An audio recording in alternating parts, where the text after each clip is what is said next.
दोस्तों नमस्कार। मैं एक बेटी विवाह की सुनाने जा रही हूँ। आप लोग को अच्छा लगे तो कमेंट करिएगा और बताइएगा। नमस्कार।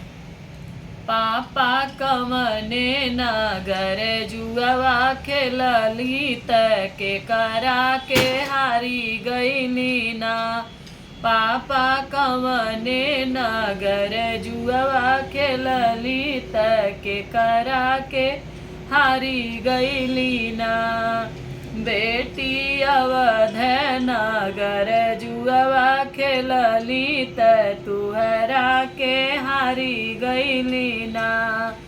बेटी अवध नगर जुआवा खेलली तुहरा के हारी गईली ना।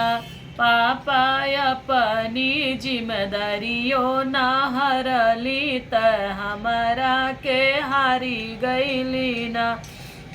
बेटी हमारी जिम्मेदारिया तुहरे भैया के तू बेटी पराई हऊ ना।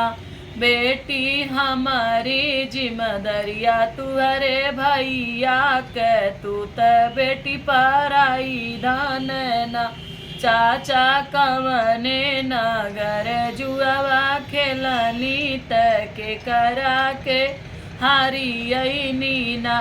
बेटी अवध नगर जुआवा खेलली तुहरा के हारी अईली ना।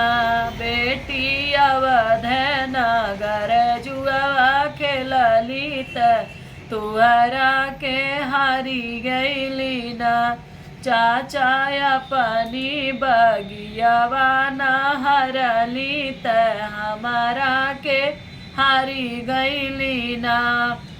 बेटी हमारी बगियावा तुहरे भैया के तू बेटी पराई हऊ ना। बेटी हमारी बगियावा तुहरे भैया के तू बेटी पराई हऊ ना। भैया कमने नगर जुआवा खेलली के करा के हारी गईली ना।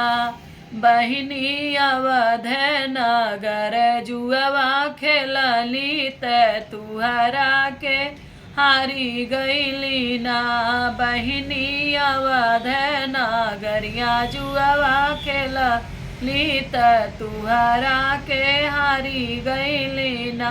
भैया अपनी तिरिया वो न हरली हमारा के हारी गईली ना।